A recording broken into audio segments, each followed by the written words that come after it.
मधल्या कालावधीमध्ये तुम्ही मुलाखत दिली, मला प्रकल्प आणायचा होता, मला या मतदारसंघामध्ये प्रकल्प आणायचा होता माझ्या अवजड उद्योग खात्याच्या मार्फत. पंतप्रधान नरेंद्र मोदींनी विरोध केला म्हणून मला या ठिकाणी प्रकल्प आणता आला नाही. आज मी त्याला राजकीय आव्हान या महाडच्या क्रांतीभूमीमध्ये देतो आहे की उद्याच्या निवडणुकीच्या प्रचारात कधीतरी एकदा हे बोलण्याचं तुम्ही गीतेचं धाडस दाखवा की पंतप्रधान नरेंद्र मोदींच्या विरोधामुळे मला रायगड लोकसभा मतदारसंघामध्ये प्रकल्प आणता आलेला नाही. एकदा जरी तुम्ही भाजपच्या नेत्यांच्या उपस्थितीमध्ये बोललात, जयंत भाई या ठिकाणी आज माणिकराव आहेत, निवडणुकीच्या रिंगणात सुद्धा तटकरे राहणार नाही. कान बोललेलं तुमचं खरं की आजचं वाक्य खोटं हे तुम्हाला जनतेसमोर त्या ठिकाणी जाऊन सांगावं लागणार आहे. नरेंद्र मोदींच्या नजरेला नजर देण्याचं धाडस 4.5 वर्षामध्ये तुम्ही त्या ठिकाणी दाखवू शकला नाही.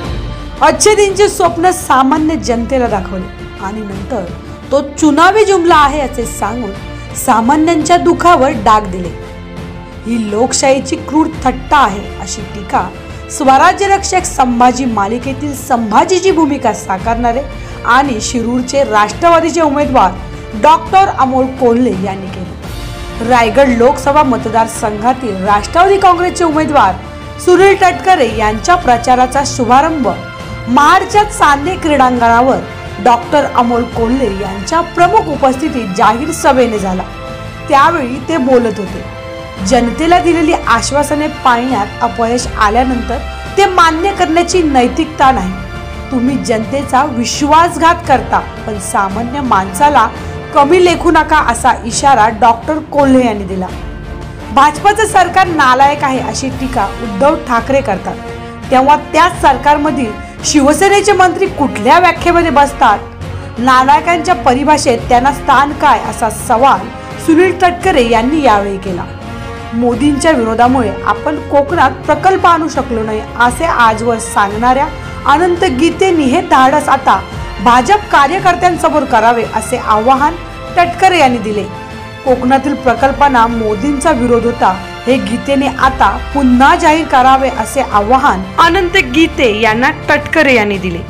24 तास महाराष्ट्र फास्टसाठी प्रसाद पाटील, महाड. जोपर्यंत मी माझ्या मनाची समजूत घालत होतो की अरे अच्छे दिन आएंगे, आश्वासन दिले कधीतरी पूर्ण होईल, माणूस शेवटी प्रयत्न करतोय. आणि माझ्या इलेक्ट्रॉनिक माध्यमांच्या माध्यमातून मला समजलं, कुणीतरी म्हटलं अरे भाई वो तो चुनावी जुमला था. जेव्हा चुनावी जुमला आला तेव्हा हसू नाही आलं, तेव्हा टाळी नाही वाजवावीशी वाटली, पण कुणीतरी माझ्या जखमांवर डाग दिल्याची जाणीव झाली. हे लोकशाहीची क्रूर थट्टा केल्याची जाणीव झाली. जनतेच्या साक्षीनं तुम्ही एक आश्वासन देता आणि ते आश्वासन पूर्ण करण्याविषयीचं अपयश स्वीकारण्याची तुमच्यात जर नैतिकता नसेल, जोडले असते हात, सांगितलं असतं मायबाप जनतेला चूक झाली तरी बरं वाटलं असतं, जनतेने माफ केलं असतं.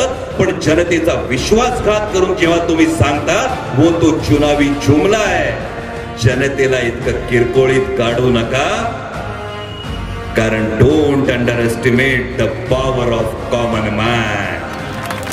कोल्हापूरच्या सभेमध्ये त्या ठिकाणी सांगितलं उद्धवजींनी की केंद्रात आणि महाराष्ट्रामध्ये असलेलं सरकार नालायकांचं सरकार आहे. हा सवाल विचारतो माझ्यासारखा कार्यकर्ता या ऐतिहासिक असलेल्या भूमीमध्ये त्या नालायकांच्या सरकारमध्ये केंद्रामध्ये असलेले आनंद गीते साहेब, महाराष्ट्राच्या मंत्रिमंडळामध्ये असलेले रामदासजी कदम, सुभाषजी देसाई हे आता कुठल्या व्याख्येमध्ये बसतात?